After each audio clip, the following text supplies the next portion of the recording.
नमस्कार दोस्तों आज हमारा टॉपिक रहेगा सामाजिक न्याय। बहुत ही इंपॉर्टेंट टॉपिक है और खास करके उनके लिए जो साथी रीट की तैयारी कर रहे हैं। इससे एक क्वेश्चन एग्जाम के अंदर आता है दोस्तों और इंपॉर्टेंट टॉपिक है। 30 क्वेश्चन लेकर आया हूं, आप एक बार इनको जरूर देख ले दोस्तों। चलते हैं वीडियो की ओर। आप सभी का मैं स्वागत करता हूं YouTube channel Kuchaman online classes पर। अभी तक अगर आपने चैनल को सब्सक्राइब नहीं किया तो चैनल को सब्सक्राइब करें, वीडियो को लाइक और शेयर कर दें।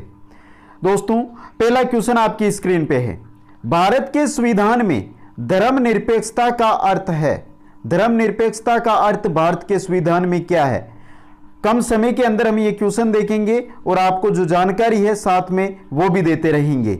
यहां पे सही आंसर रहेगा आपका ऑप्शन नंबर 4 दोस्तों।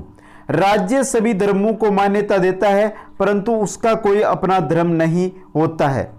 धर्मनिरपेक्षता का मतलब यह है कि जो राज्य है वो सभी धर्मों को मान्यता देता है, यानी सभी धर्म है वो यहां पर हो सकते हैं, लेकिन राज्य का कोई अपना धर्म नहीं है। यहां पर सभी धर्मों को मानने वाले लोग रह सकते हैं। नेक्स्ट क्वेश्चन में चलते हैं।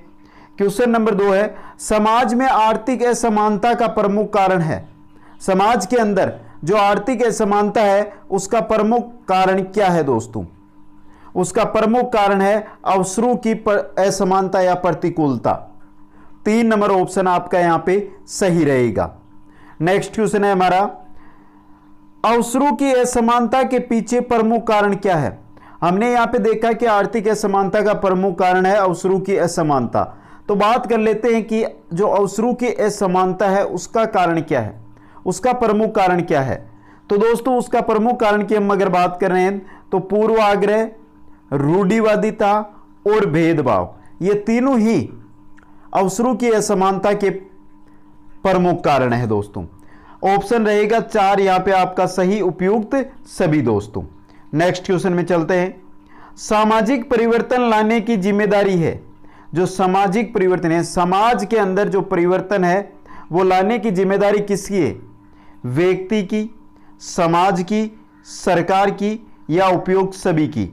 तो दोस्तों समाज में परिवर्तन कोई एक व्यक्ति नहीं ला सकता है, ना एक समाज ला सकता है और ना सरकार ला सकती है। जिस दिन व्यक्ति, समाज और सरकार ये तीनों इसकी जिम्मेदारी लेंगे उस दिन जो हमारा समाज है उसमें परिवर्तन ला सकते हैं। तो ये तीनों मिलकर मतलब उपयुक्त सभी की, व्यक्ति की, समाज की और सरकार की, सभी की जिम्मेदारी है कि समाज में परिवर्तन लाए। नेक्स्ट क्वेश्चन में चलते हैं। भाग ए व भाग ब को सुमेलित कीजिए।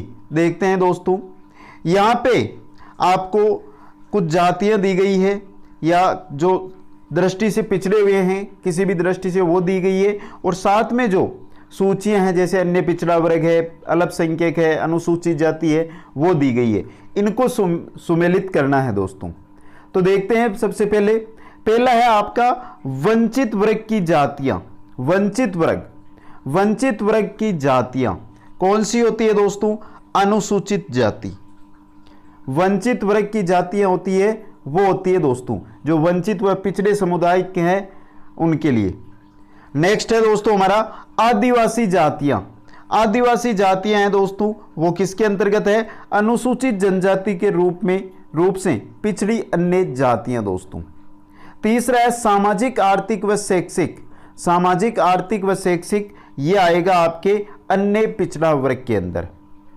नेक्स्ट है जनसंख्या में धार्मिक व भाषाई रूप से छोटा समूह है। जो जनसंख्या में धार्मिक और भाषाई रूप से छोटा समूह है वो आएगा आपके अल्पसंख्यक में। एक बार फिर देखिए, वंचित वर्ग की जातियां हैं वो अनुसूचित जाति के अंतर्गत है। आदिवासी जातियां हैं वो अनुसूचित जनजाति के अंतर्गत है। सामाजिक आर्थिक शैक्षिक रूप से जो पिछड़े हैं वो अन्य पिछड़ा वर्ग के अंतर्गत है। और जनसंख्या में धार्मिक एवं भाषाई रूप से जो छोटा समूह है उनको अल्पसंख्यक कहा जा सकता है। सही रहेगा आपका 4, 3, 1, 2। ऑप्शनों में चलते हैं। कूट का अंदर अगर हम प्रयोग करें तो आपका सही रहेगा 1 नंबर ऑप्शन यहां पे। नेक्स्ट क्वेश्चन की ओर चलते हैं। नेक्स्ट क्वेश्चन है मित्रों, भारत सरकार ने काका कालेलकर को अन्य पिछड़ा वर्ग आयोग का अध्यक्ष नियुक्त किया। नियुक्त का वर्ष था दोस्तों किस वर्ष? काका कालेलकर को अन्य पिछड़ा वर्ग आयोग है उसका अध्यक्ष नियुक्त किया गया था दोस्तों 1953 के अंदर। ऑप्शन आपका 2 यहां पे सही रहेगा दोस्तों। नेक्स्ट क्वेश्चन में चलते हैं। भारतीय संविधान की कौन सी विशेषता नहीं है? इनमें से भारतीय संविधान की कौन सी विशेषता नहीं है? देखते हैं। प्रजातांत्रिक पद्धति ये विशेषता है, मूल अधिकार एवं कर्तव्य ये भी विशेषता है, प्रत्येक नागरिक को रोजगार की सुरक्षा ये विशेषता नहीं है भारतीय संविधान की, और स्वतंत्रता न्यायपालिका ये भी विशेषता है। तो 3 नंबर ऑप्शन आपका यहां पे सही हो जाएगा दोस्तों। नेक्स्ट क्वेश्चन में चलते हैं। पंथ निरपेक्ष राज्य से तात्पर्य है, हमने पहले देखा था धर्म निरपेक्षता का अर्थ, अब देख रहे हैं पंथ निरपेक्ष से क्या मतलब है।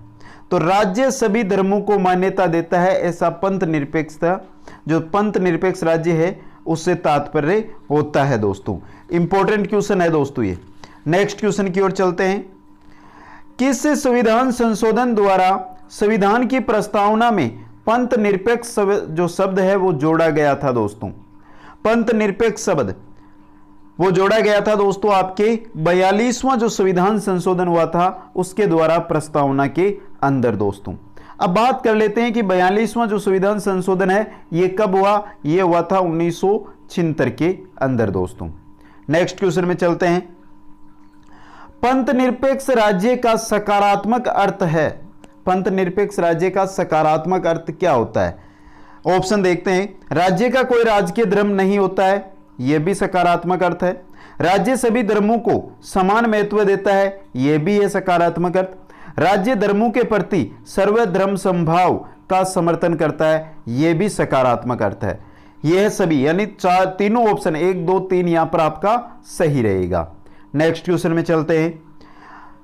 जब राज्य किसी धार्मिक क्रियाओं में हस्तक्षेप नहीं करता है तो उसे कहा जाता है प्रभुसत्ता, राजतंत्र, स्वेच्छाकारी, धर्मनिरपेक्षता। राज्य है कोई धार्मिक क्रियाएं हैं उनके अंदर हस्तक्षेप नहीं करता है तो उसको धर्मनिरपेक्षता कहा जाता है। 4 नंबर ऑप्शन सही रहेगा। नेक्स्ट क्वेश्चन में चलते हैं। संविधान के किस अनुच्छेद के अंतर्गत राज्य किसी भी नागरिक के विरुद्ध जाति, धर्म, मूलवंश, लिंग तथा जन्म के स्थान के आधार पर किसी प्रकार का भेदभाव नहीं करेगा? कौन सा अनुच्छेद ये कहता है कि कोई भी नागरिक हो उसके प्रति राज्य है, वो चाहे जाति हो, चाहे धर्म हो, चाहे वंश हो, चाहे लिंग हो, चाहे जन्म स्थान हो, इनके आधार पर भेदभाव नहीं करेगा? ये हमारा अनुच्छेद कहता है दोस्तों 15। ऑप्शन नंबर 1 आपका यहां पे सही रहेगा, आर्टिकल 15 दोस्तों। नेक्स्ट क्वेश्चन में चलते हैं।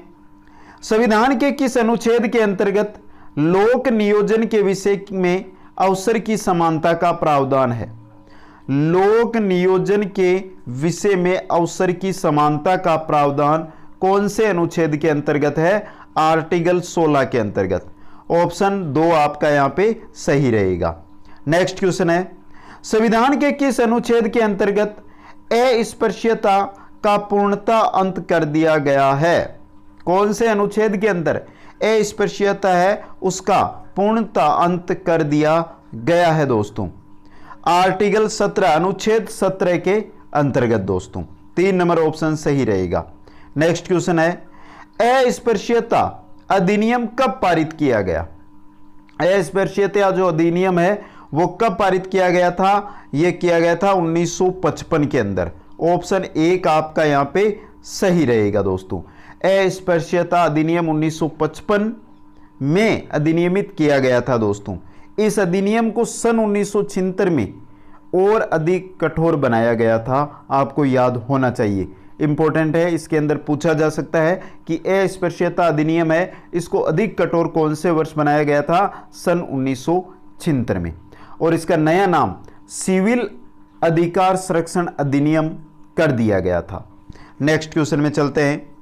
संविधान के किस अनुच्छेद के तहत मानव के दुर्व्यापार एवं बाल श्रम पर प्रतिबंध किया गया है दोस्तों? मानव के दुर्व्यापार और बाल श्रम को प्रतिबंध है वो कौन से अनुच्छेद के तहत किया गया है दोस्तों? अनुच्छेद 23 के अंतर्गत। ऑप्शन 1 आपका यहां पे सही रहेगा। नेक्स्ट क्वेश्चन है क्वेश्चन नंबर 17। संविधान के किस अनुच्छेद के तहत कारखानों आदि से बालकों के नियोजित का प्रतिषेध किया गया है? कौन से अनुच्छेद में किया गया है? जहां पर बालकों जो कारखाने हैं उनके तहत जो बालक है उनको नियोजित यानी प्रतिषेध किया गया है। यह आपका आर्टिकल है 24 दोस्तों। 2 नंबर ऑप्शन आपका सही रहेगा।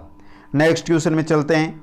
संविधान के किस अनुच्छेद के तहत अनुसूचित जातियों, अनुसूचित जनजातियों और दुर्बल वर्ग के शिक्षा संबंधी हितों की व्यवस्था की गई है? कौन से अनुच्छेद में की गई है दोस्तों? अनुसूचित जातियों, अनुसूचित जनजातियों और दुर्बल वर्ग के शिक्षा संबंधी हितों की व्यवस्था दोस्तों यह की गई है अनुच्छेद 46 के अंतर्गत। ऑप्शन 3 आपका यहां पे सही रहेगा। नेक्स्ट क्वेश्चन में चलते हैं। किस अनुच्छेद के अनुसार लोक स्वास्थ्य में सुधार राज्य का प्राथमिक कर्तव्य है? लोक स्वास्थ्य के अंदर सुधार है वो राज्य का प्राथमिक कर्तव्य है। कौन से अनुच्छेद के अनुसार दोस्तों? अनुच्छेद 47 आर्टिकल 47 के द्वारा दोस्तों। नेक्स्ट क्वेश्चन है। राष्ट्रीय पिछड़ा वर्ग आयोग का गठन कब किया गया? राष्ट्रीय पिछड़ा वर्ग आयोग है, इसका गठन कब किया गया था? 1993 के अंतर्गत। ऑप्शन 1 आपका यहां पे सही रहेगा। नेक्स्ट क्वेश्चन है। जातीय निर्योग्यता निवारण अधिनियम पारित किया गया? जातीय निर्योग्यता निवारण अधिनियम है, यह कब पारित किया गया था दोस्तों? बहुत इंपॉर्टेंट क्वेश्चन है। यह 1850 के अंतर्गत दोस्तों पारित कर दिया गया था। थोड़े सा मैं बोल रहा हूं, उसको ध्यान से सुन लेना। 1850 का जो जातीय निर्योग्यता निवारण अधिनियम है, जिसमें यह व्यवस्था की गई थी कि केवल जातियां धर्म के परिवर्तन के कारण ही नागरिकों के अधिकार को कम नहीं किया जाएगा दोस्तों। इंपॉर्टेंट क्वेश्चन है ये दोस्तों। नेक्स्ट क्वेश्चन में चलते हैं। वर्ष 1978 में मोरारजी देसाई सरकार ने किसकी अध्यक्षता में दूसरे पिछड़े वर्ग आयोग की नियुक्ति की थी? 1978 की बात है। मोरारजी देसाई की सरकार थी, उस समय दूसरे पिछड़े वर्ग आयोग की नियुक्ति की थी। वो कौन सा था दोस्तों? तो दोस्तों दूसरा पिछड़ा वर्ग आयोग है वो किसकी अध्यक्षता में नियुक्त किया था? वो किया था आपके बीपी मंडल की अध्यक्षता में। 1 नंबर ऑप्शन आपका यहां पे सही रहेगा। नेक्स्ट क्वेश्चन में चलते हैं। संविधान का कौन सा संशोधन उच्चतर शिक्षा के संस्थाओं में अन्य पिछड़ा वर्गों के लिए आरक्षण लागू करने से संबंधित था? क्वेश्चन को समझ लें दोस्तों।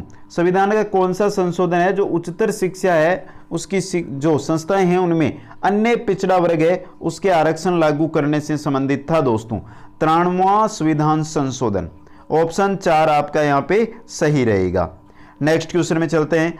आरक्षण संबंधी प्रथम आयोग के अध्यक्ष थे? आरक्षण संबंधी जो प्रथम आयोग था उसके अध्यक्ष कौन थे? काका कालेलकर। 2 नंबर ऑप्शन आपका सही रहेगा और यह क्वेश्चन बहुत बार भी आ चुका है पहले भी। नेक्स्ट क्वेश्चन में चलते हैं। अन्य पिछड़ा वर्ग को सरकारी सेवाओं में 27% आरक्षण दिया गया, किसके द्वारा? अन्य पिछड़ा वर्ग आयोग है उसको सरकारी सेवाओं में 27% आरक्षण दिया गया था। वो दिया गया था मंडल आयोग के प्रतिवेदन पर। आपका 3 नंबर ऑप्शन आपका यहां पे क्या रहेगा? सही रहेगा। नेक्स्ट क्वेश्चन में चलते हैं। पंचायती राज संस्थाओं में महिलाओं को आरक्षण प्राप्त हुआ है कौन से संविधान संशोधन के द्वारा? 73वें संविधान संशोधन के द्वारा पंचायती राज संस्थाएं हैं उनमें महिलाओं को आरक्षण प्राप्त हुआ था दोस्तों। और चलते हैं अंतिम क्वेश्चन की ओर। आरक्षण हेतु अनुसूचित जातियों जनजातियों के संबंध में अधिसूचना जारी करता है कौन करता है? राष्ट्रपति। 3 नंबर ऑप्शन आपका यहां पे सही रहेगा दोस्तों। तो दोस्तों सामाजिक न्याय से संबंधित यहां पर हमने 27 क्वेश्चन इस वीडियो के अंदर देखे हैं। कैसे लगे ये आपको एक बार कमेंट जरूर करें दोस्तों। और अभी तक अगर आपने वीडियो को लाइक और शेयर नहीं किया है तो लाइक और शेयर करें और जो नए साथी है वो चैनल को सब्सक्राइब जरूर करें।